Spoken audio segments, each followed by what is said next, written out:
So I'm just going to get started. We're going to give folks a few more seconds, and then we're going to get started.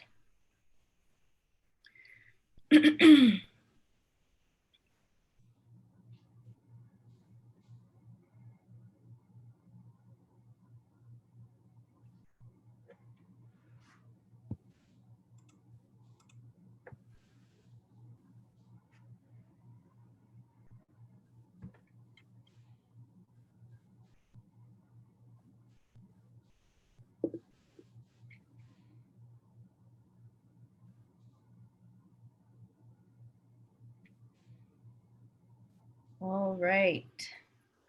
So welcome again, everyone. Welcome to day 4 of the Degrees of Success Conference.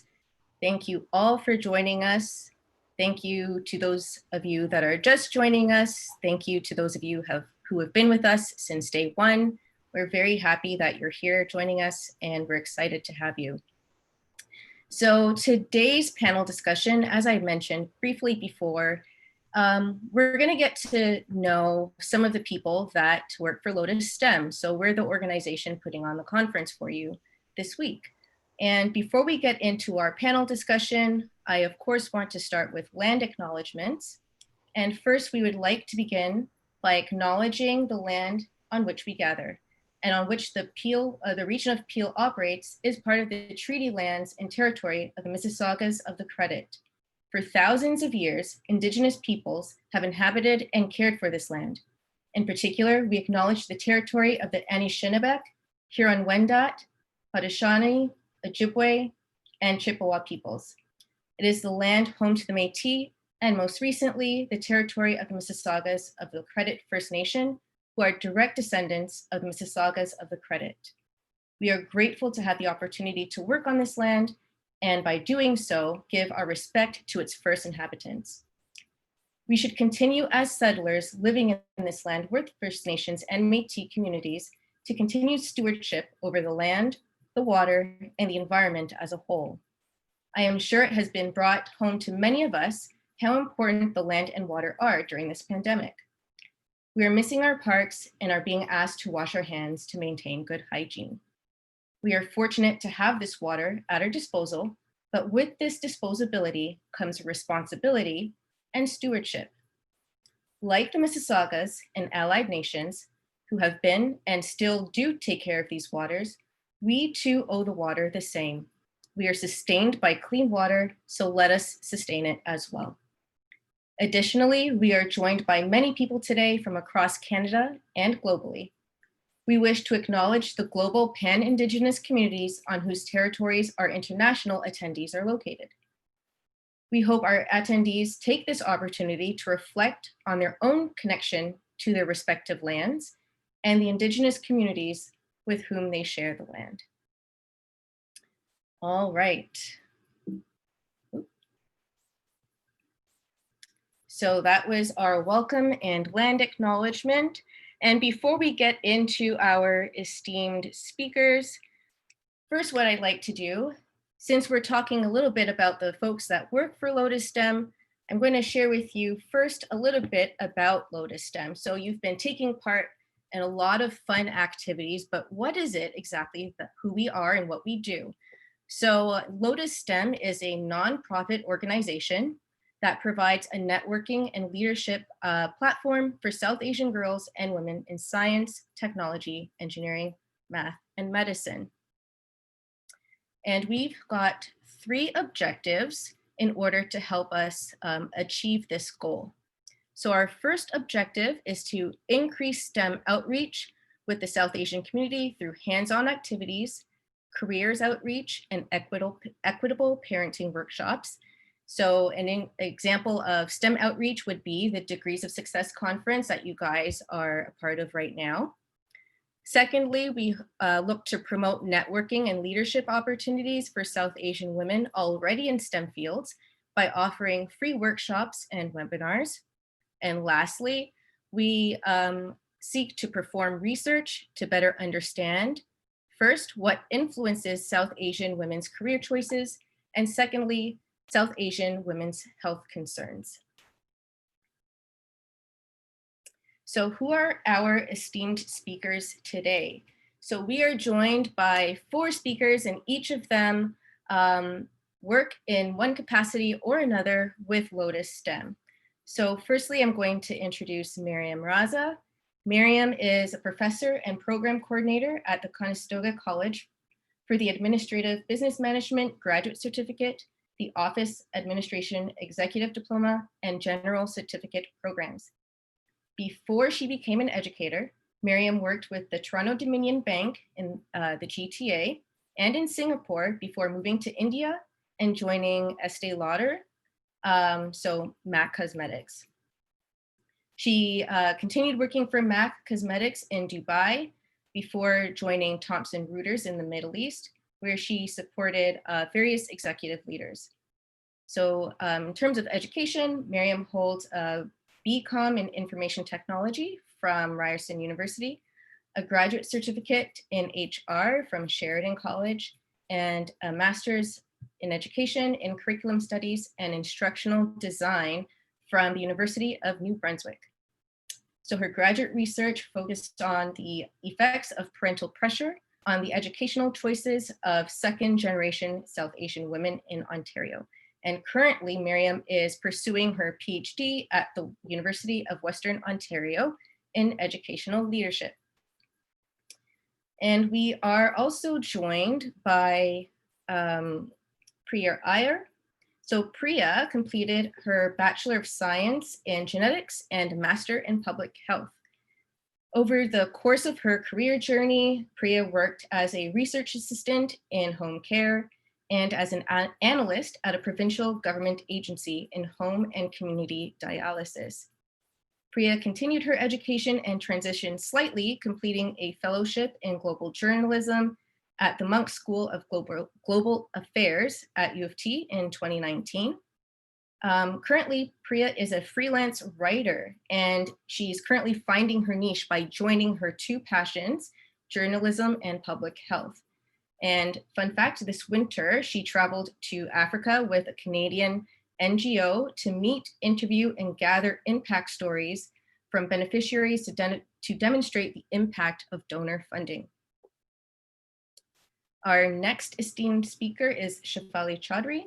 Shefali is a senior developer at City Canada, where she designs, implements, and enhances applications that are used within the company. And Shefali has always enjoyed the challenge that comes with problem solving. She enjoys building things from scratch and learning how complex things work. And it's this curiosity that led her to the University of Waterloo, where she earned her degree in computer engineering. And throughout most of her education, she noticed that certain STEM fields, like engineering, are predominantly male-dominated fields. She also noticed that there were very few female developers and even fewer females in leadership roles. One of her goals is to encourage more young women to pursue careers in engineering and technology. And this is part of the reason why Shefali joined Lotus STEM. And I'll let her expand upon that a bit in a second. And last but not least, we are finally joined by Dr. Meeta Rimani. Dr. Rimani is a molecular biologist by training. She is a mentor and STEM educator and scientific editor by experience. Meeta did her Bachelor of Science and a Master of Science in Biochemistry from the Aligarh Muslim University in India.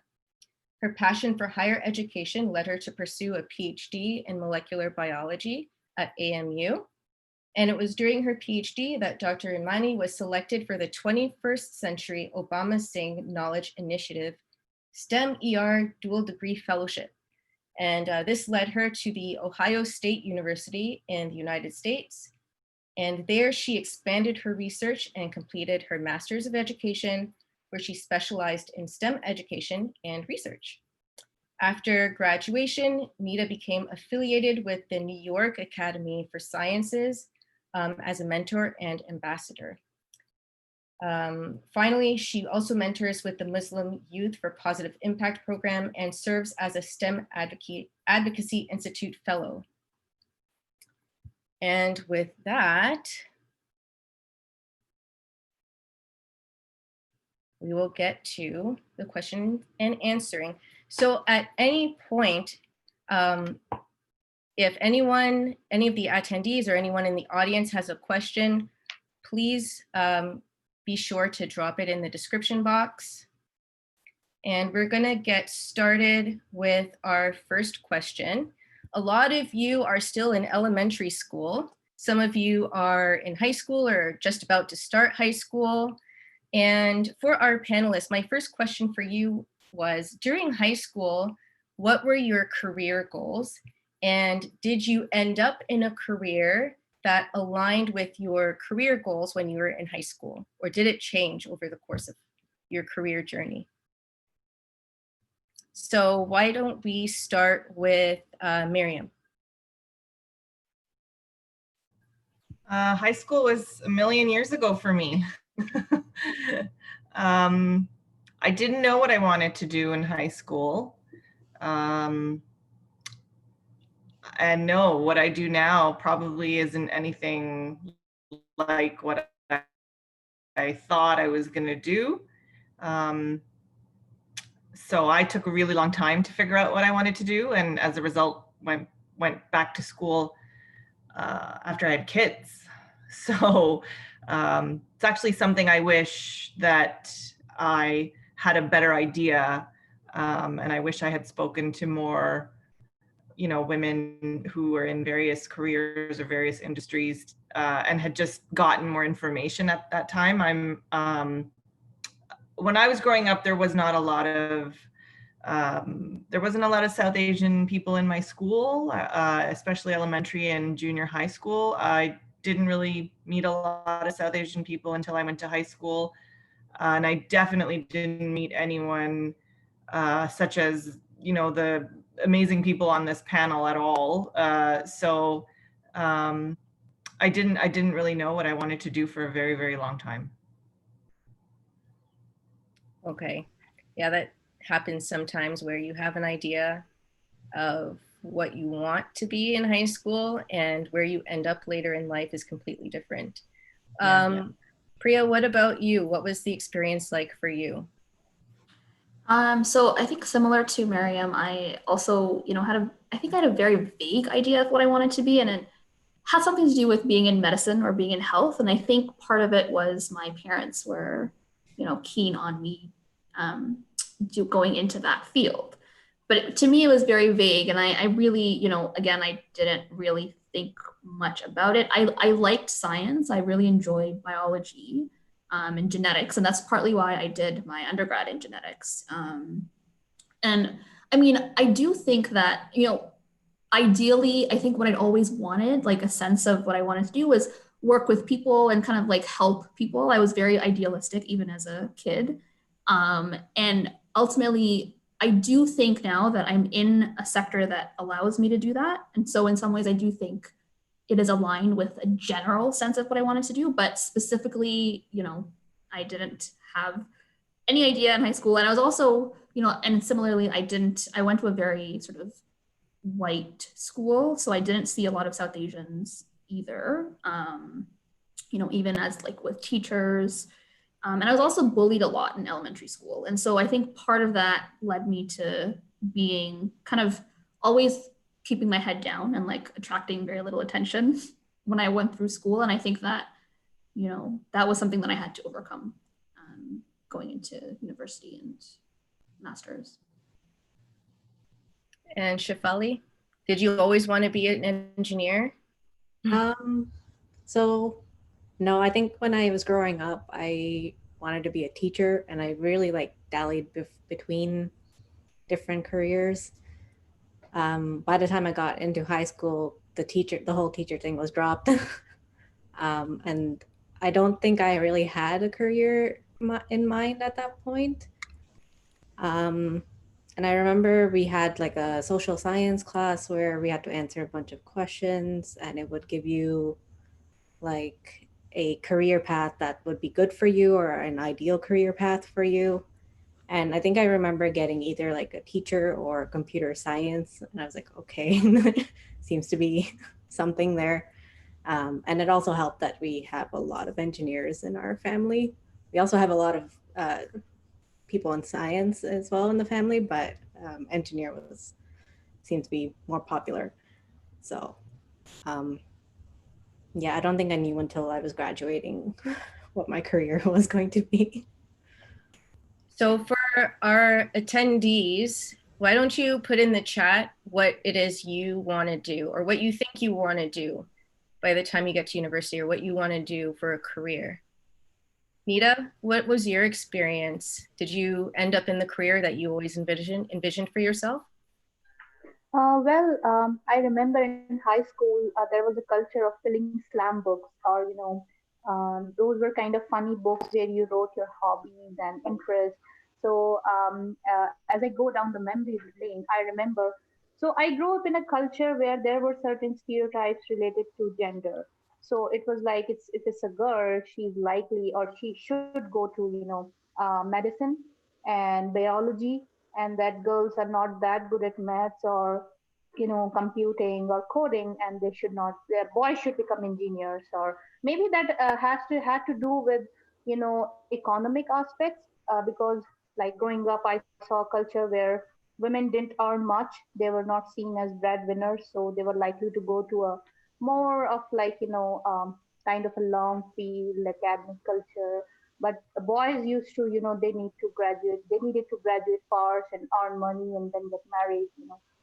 So yeah, I thought of going to medical school because of these. There was not so much exposure there at my school or in my culture nearby. So I always thought that, okay, so yeah, I score good marks, so maybe I'll go to medicine. So that was it.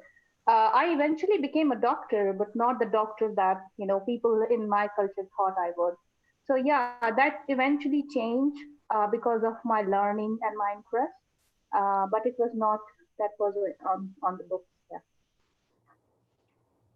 Thank you, Nita. I think you touched on a really important point that kind of ties into what we learned about yesterday about stereotypes, where, depending on your gender, you mentioned that, boys are maybe encouraged more to go into computing and mathematics, whereas girls don't get that same sort of encouragement.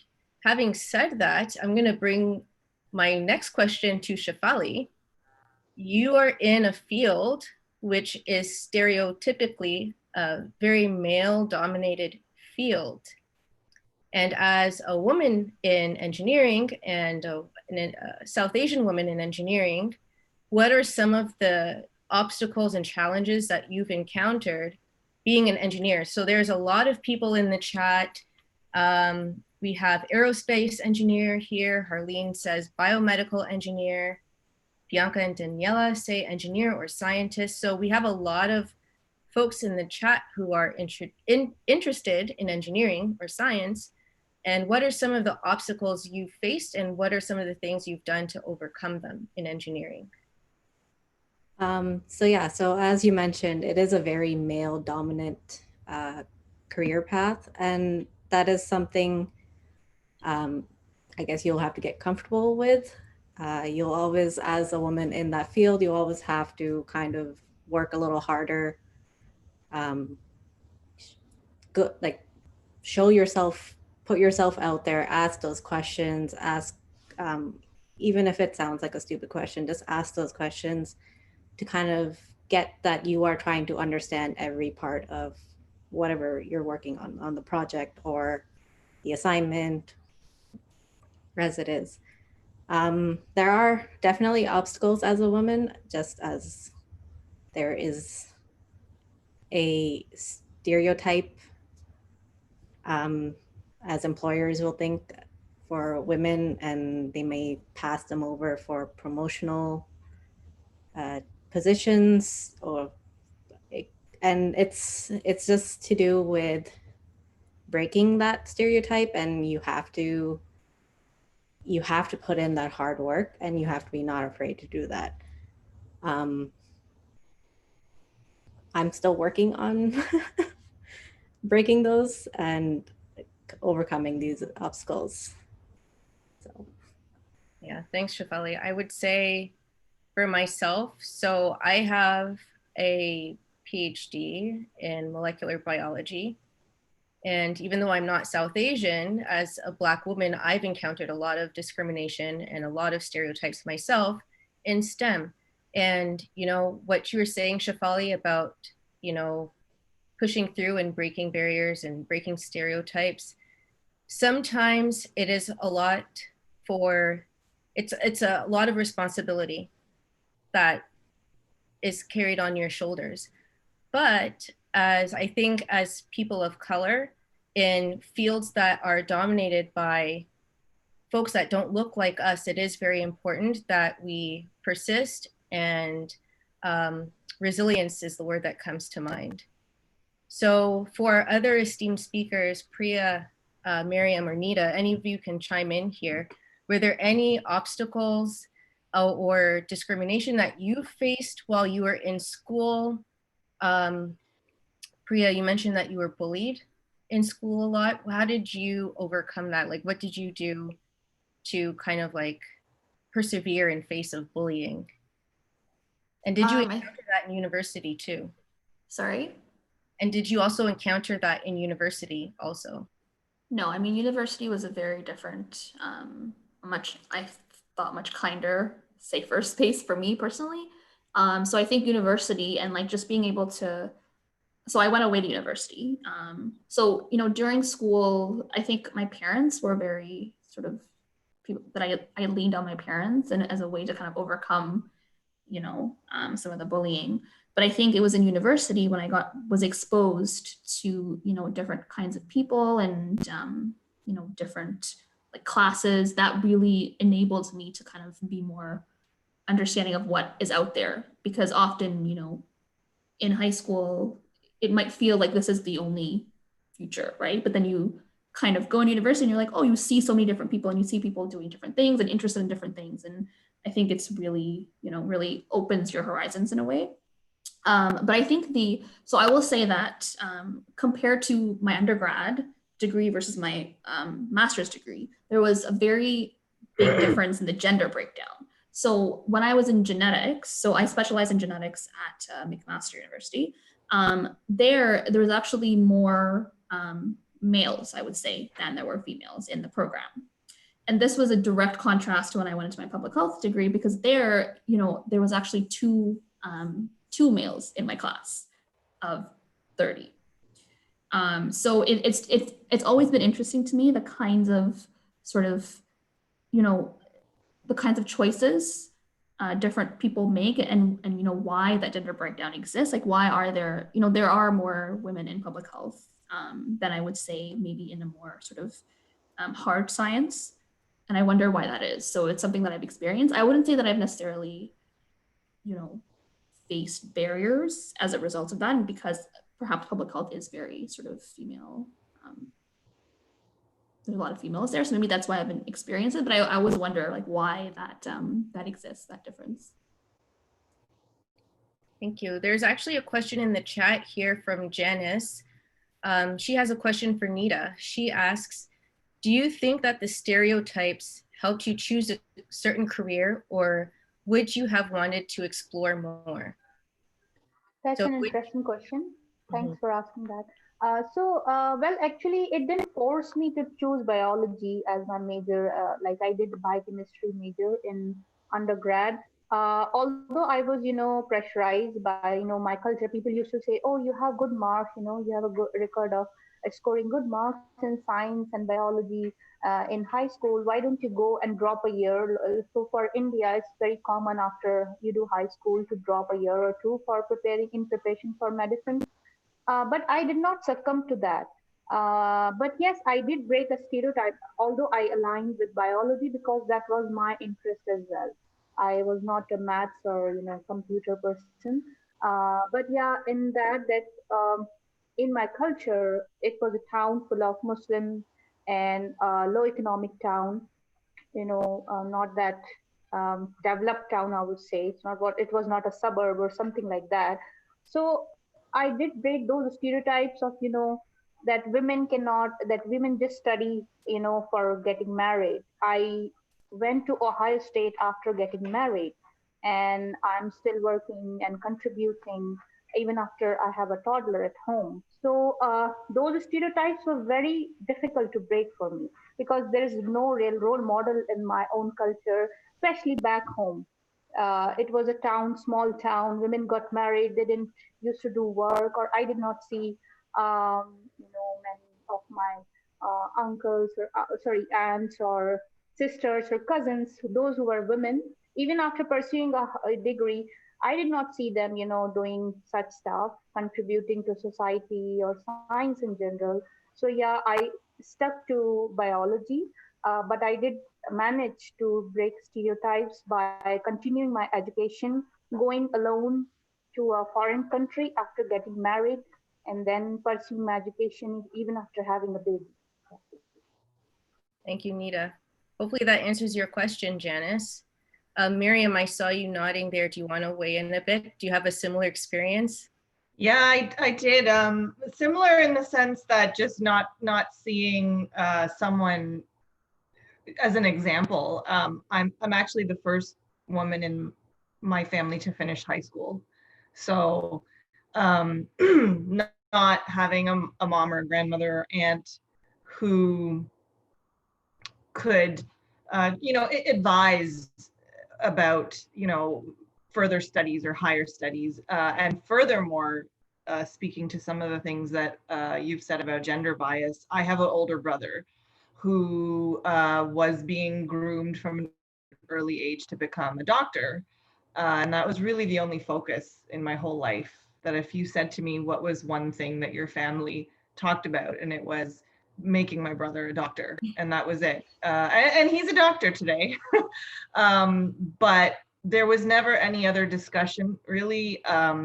There was never any discussion about me. My younger brother's significantly younger than I am. He's 8 years younger than me.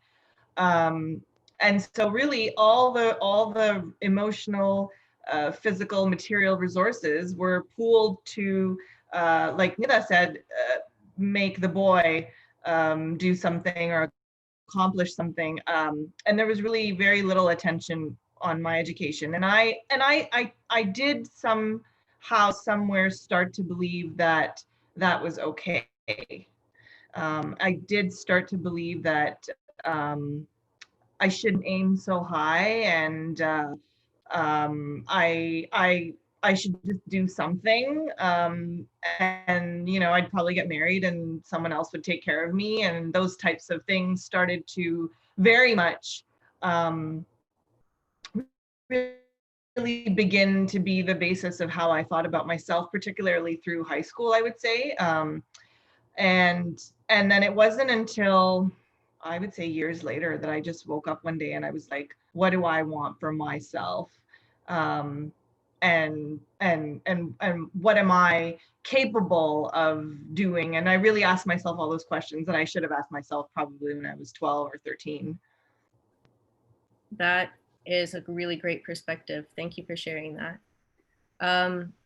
So you, I guess, came to that aha moment for yourself a little bit later on in life. What would you say to some of our attendees who are younger to encourage them maybe to push back against some of those biases and stereotypes? When I think back of the feeling of kind of loneliness, of not knowing who to go to or who to ask, like, this isn't an amazing platform, right? Like if I say, oh, maybe I could be an engineer, having other people around you who are like, of course you could. Why couldn't you? Like, let's talk about it. That speaks volumes to somehow just talk to people. And even if you're not sure, just say, well, I don't know what you do. Like Shaya, I don't know what you do. Could you explain to me what is that? And just get as much information as you can. And as you all may know, the common careers that we hear about growing up as South Asians or minorities is like, lawyer, doctor, engineer, accountant, blah, blah, blah. Well, what's a digital marketing manager? Like, what's what's an investment analyst? like these are things that I couldn't answer, obviously, when I was in high school, but I probably should have explored a little more and dug a little more, and taken the initiative, or being brave enough to kind of say, I'm going to go find out whatever it is for myself, even though I might not feel like I have the support to do that right now. I'm still going to go do that for myself, and not sell yourself short and say, okay, well, these are the options that have been kind of presented to me by my family, and I'm just going to kind of pick one of those, because you have to answer to yourself at the end of the day and really be happy with what you do in your career. I presume that you know, Niva and you and Shafali, like that you're satisfied and that you like going to work every day and you enjoy your trade that you've learned. I think that's a feeling I didn't get for almost a decade after starting to work. Yeah, that's a really great point, and it's the perfect segue to my next question. Fazia, I see your question there. You know what, maybe I'll ask Fazia's question first before I ask mine. So Fazia asks, what were some of the difficulties you faced in changing careers? So we'll start with Priya. Sure. So I will say, so for me, it wasn't really changing careers as much as like adding something, which admittedly is very different. So, you know, when I did the journalism fellowship, it was a way of thinking, a creativity that I had never really been asked to use, either in my professional career in public health or during my schooling. So it was kind of a way for me to acquire a different skill and utilize the skills that I already knew I had. I always enjoyed writing throughout high school. You know, that's what I did. I wrote. And so I needed to find a way to bring back that creativity into my professional life because I found that that was missing. You know, often when you're working, you know, whether it's like provincial agency or even a not-for-profit, often, you know, there's not a lot of room to be creative in a sense. So I found, yeah, so it was a way for me to bring that in. I would say it's been, you know, I'm still trying to kind of figure out how to make those two things work. And so, you know, it's not, I wouldn't say it's easy, but if that's something that you know, I think when you start working, it doesn't end there. Like there's so many opportunities even now to like continue your education and find things that you can add to sort of to your resume and to your repertoire that will just elevate the skills that you have and open up new opportunities. So, you know, in that way, I think often we might think, oh, once I've found a career, like I'm just going to stay in there forever. But that's, especially now, that's not how it works. I would say people move careers and people move jobs so often that it's, you know, it's not easy, but it's something, if you feel passionate enough to do it, I think, you know, it's something that you should do. And, you know, ask for help. It's very, you know, it's easy to kind of go on in life and kind of say, oh, I'm just going to do it. You know, I can do this. Like I can do it on my own. You know, I don't need help, but often you do need help and it's important to ask for that help. And I think that's something that I have had to learn as well, just because in my own experiences, not seeing people like myself, I didn't think that I could trust people to help me and to understand the kinds of things that I had gone through. But I would, you know, recommend people to ask for help and, you know, try to say that you don't know and, you know, can you help me? Like, I'm just looking for some advice. Just reach out because people are interested in helping you. And thank you very much for that, Priya. Does anyone else want to weigh in on some of the difficulties you have encountered in switching careers? I changed careers after I had 2 kids. It's pretty scary, especially if you've already worked in a particular industry for a very long time.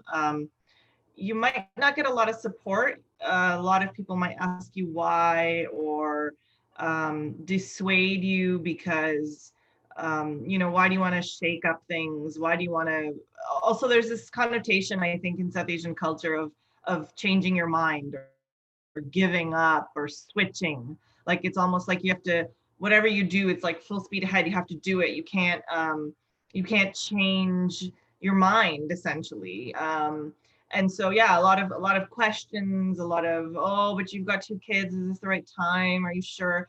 But along with that, a lot of sacrifice. Because like Priya said, it's new. You're learning something new. It's foreign. And it's a little scary. It was definitely scary for me. But I again, like Priya said, learning is never ending, right? Like I'm on to my 4th program. I won't be done for 3 years. I'm starting it.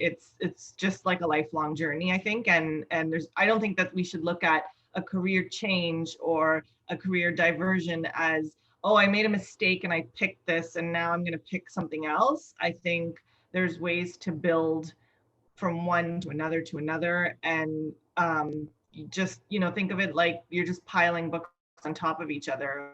I think previously it was really thought of as, oh, well, they picked something they didn't like, so they're changing. I don't think that's a really positive way to look at it.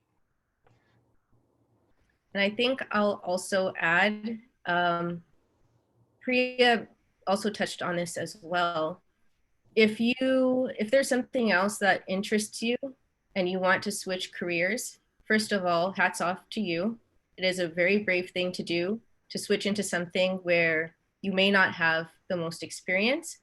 But also remember that whenever you decide to try something new, it could be switching careers, it could be switching your major in university. Whenever you decide to try something new, always remember that you're starting something new with a set of skills. And you have to think about what skills do you have that you can bring into your new role, right? And it's also, as Priya and Miriam touched on, finding people who are in the field that you're interested in, that you can talk to and ask questions, which leads me to my next question. A perfect segue is a platform like Lotus STEMM. So Priya kind of touched on, there weren't too many examples of people who looked like her in the career that she wanted to pursue. And I think that's true for a lot of minorities who are in STEM fields, because if you think of, in the chat box below, everyone, you might have done this yesterday, but I'm asking you to do it again today. What are some of the stereotypes that you think of that you guys learned about yesterday when you hear scientist or engineer? Just drop it in the chat box. Janice says white. Weird, nerdy men. White, weird, nerdy men. Well, yeah, exactly. And how many of you guys here today are either white or male? You can use a thumbs up in the reaction.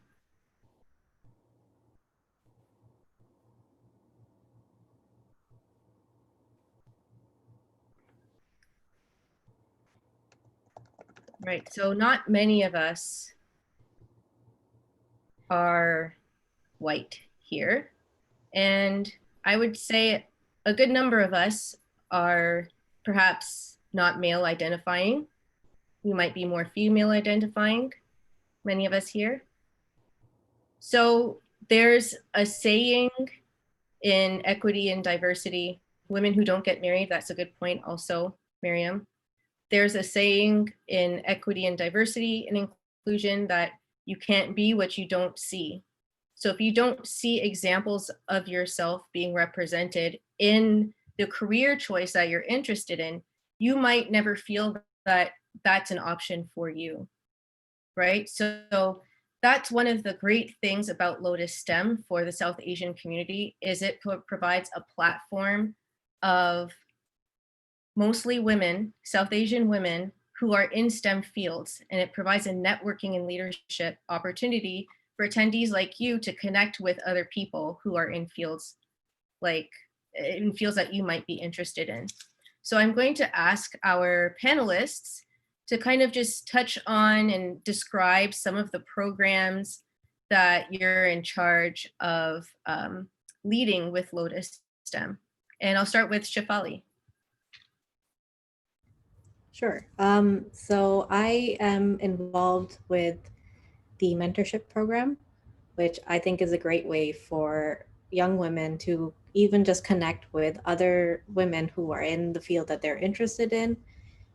You could already have a career and you're just looking to now switch careers. So it's also a great way for you to get that mentorship of how to get into doing mock interviews or writing that resume and formatting it in a way for a new position that you're looking for. So I think that the Lotus STEM mentorship program is great for actually many things. You can cover any kind of program in there. It's not specific to just the engineering ones or science. Like, we're not really limiting to that. I am also helping out with the Family and I coding workshops that we will be introducing soon.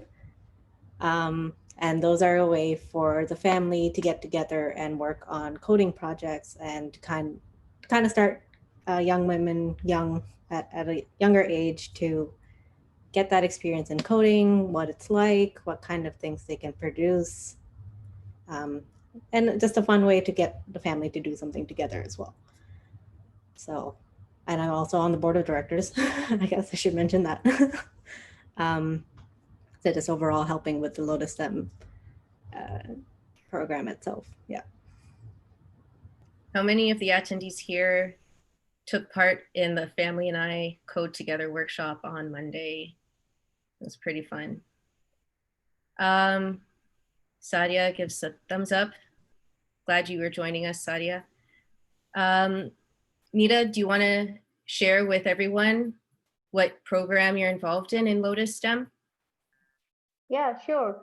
So when I joined Lotus STEM in March 2019, yeah, I got involved as the content editor, specifically for the blog section of Lotus STEM. So the blog section was really interesting, and I really enjoyed doing that because not only so the main part for sharing those blogs were sharing the struggles and advice and challenges faced by South Asian women in STEM fields, and then maybe first of all, I got connected with a network of professional women all around the globe, you know, and those who were basically like they belonged to South Asian culture, but they were living in different countries all over around the world. So it was really great to connect with them first of all at personal level.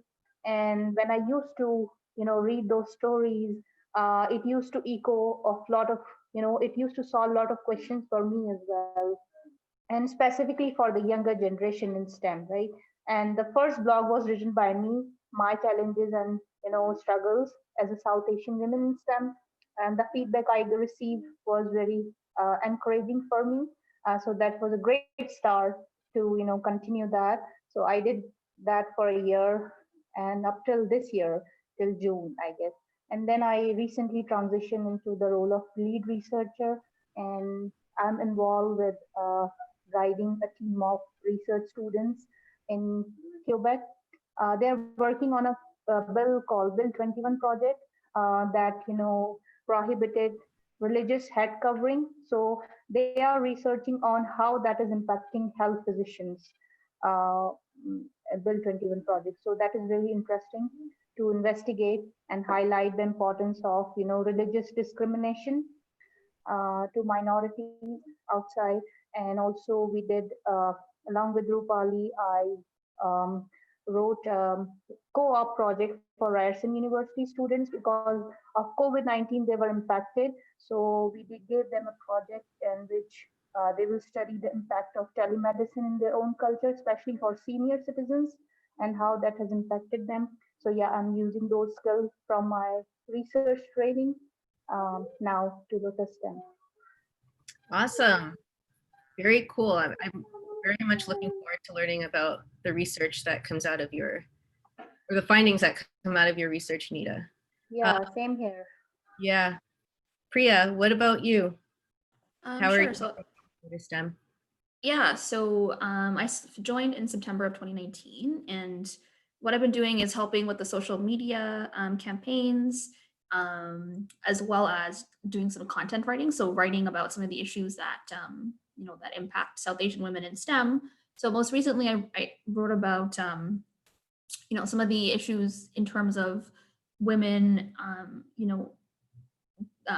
expectations of marriage and how that might impact or interact with their career as South Asian. So, anything relevant. So if any of you have any, interesting ideas for things that we can look into and write more about and ask questions, yeah, let us know. The other thing I want to talk about is something that we're doing, partnering with CAGES, which is the Canadian Association for Girls in Science. So we're creating a South Asian chapter. So CAGES basically hosts, has different chapters, and it hosts events for girls, young girls in science. So, different activities that they can learn more about different areas of science. So we're starting a South Asian chapter. So look out for that, but essentially, right now we're kind of coordinating that and making sure that pulling all the parts together and kind of deciding what that will look like. But that's something that's coming, and we think it will be very helpful for South Asian parents and for girls to kind of, have a space where they can engage with each other and with, scientists and learn more about science and learn more about the things that they're interested in. Thank you. And Miriam, I think, is having some internet issues. I am, but I can try the volume. It seems to be cutting off when I turn on the video. Oh, I see. Miriam, can you share with everyone your involvement with Lotus STEM? Yes, I'm on the board, and I joined very recently, about a year ago. And I was really excited to be able to, help an organization that, I wish I could have kind of had when I was in high school, particularly the mentoring program, where it's like you said, it's so important to see people that look like you, that come from the same place as you. And so in my capacity, I'm on the board of directors, and I also help try and find funding and fundraising and a little bit of help with the events. And this is our first one, so I'm really excited to see it almost to completion. But yeah, I'm pretty new. I'm a pretty new member, and I'm really just trying to help out wherever I can in any initiative, and I'm really happy to be part of Lotus STEM, and it thrills me to know that we're providing mentorship programs to young South Asian girls. Thanks, Miriam. And I guess I'll go last. So I'm obviously not South Asian, but initiatives like Lotus STEM are very important to me. So my name is Shaya. I sit on the board of directors with Lotus STEM as the treasurer. And it was important for me to get involved because I am a big champion for any organization that will promote and encourage minority girls in STEM, regardless of whatever race they are. So when I was presented with the opportunity to participate in Lotus STEM, I kind of was very eager to join. And in terms of what I do, as I mentioned, I sit on the board of directors as the treasurer, so I manage the finances and help our CEO, Rupali, who you've seen over the last few days, help her with the budget to make sure that there's funding that we can provide programs and events like the Degrees of Success for you guys. I'm also part of the Degrees of Success Planning Committee. So with Miriam and a team of several other volunteers, we've been working to put together this conference for you guys.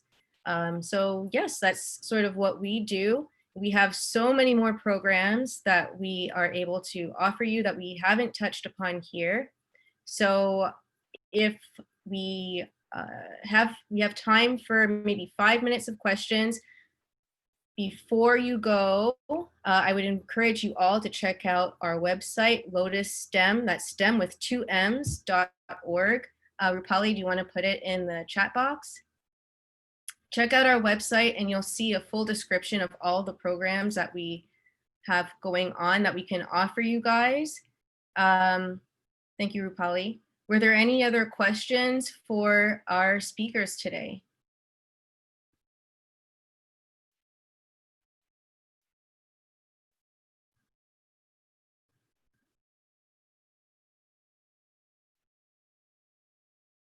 No, no other questions?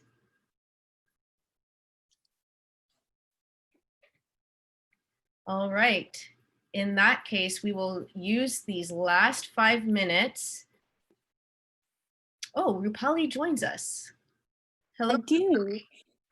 Do you want to share some of the other programs that we have that our attendees might be interested in participating in?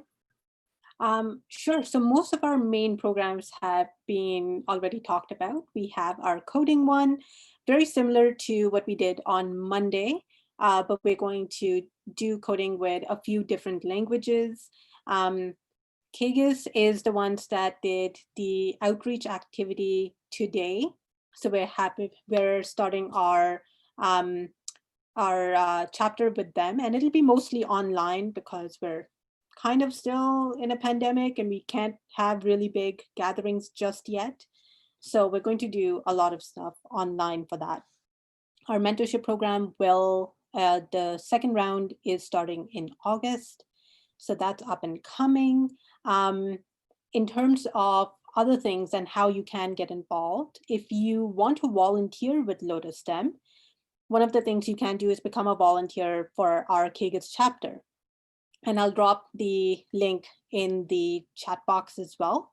So you'll have an opportunity to go in there, fill out the form, and then we'll be in touch in like how to get started.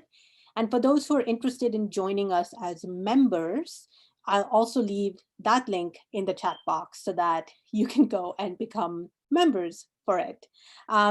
We also have another program that is called Baksh.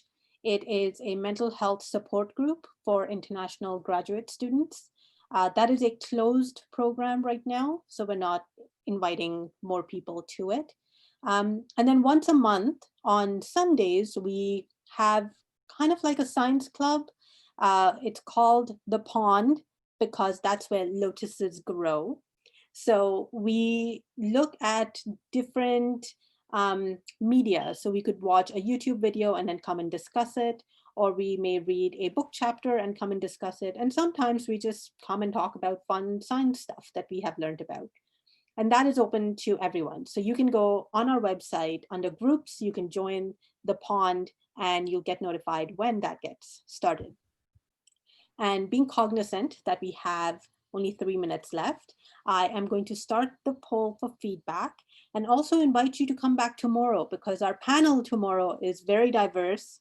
We have our youngest panelist is only 10 years old and she has been doing a lot of work in space science and has also worked with the Canadian Space Agency in some ways. Another panelist is only 16 years old and has started her own business where she's been doing coding. We have someone who has, again, changed fields and is creating that transition between university and industry. And she's offering different types of STEM education for high school students too. And then we have a professor who's going to be here and they will talk about their experience as becoming a professor. So that will be at 4 o'clock tomorrow. So I'll start the poll now and I'll leave the links in the chat box for everyone. Thanks, Rupali. And one last thing while you guys are filling out the poll, if I could ask our panelists to share one piece of advice that if you could go back in time, tell your younger self one thing, what would it be?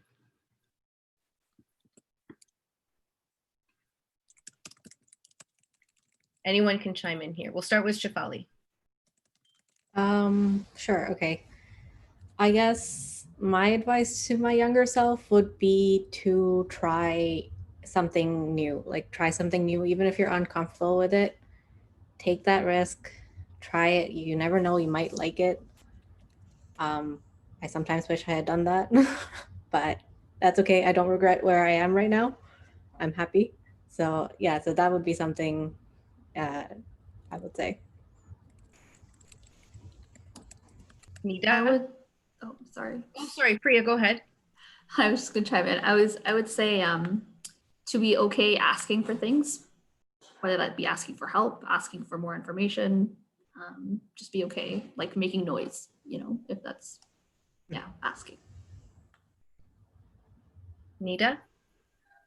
Yeah, my advice would be not to be afraid of glass ceilings, and even if you make a slight crack, that's enough. You know, uh, that that sets a precedent for younger other generations and your future self. Thanks, Nita. And Miriam, one last piece of advice. I think to believe in yourself even when no one else does. If no one else does, that it's enough for you to believe in yourself. That's you just got to keep doing that. Awesome. Can't top that. So if there are other questions, I'll give folks a few more seconds to ask our panelists or Rupali any burning questions you might have. If not, I look forward to seeing you all tomorrow, but we'll stay on the line just in case you guys have questions. Thanks for joining us, everybody. Thank you, Shaya. That was awesome.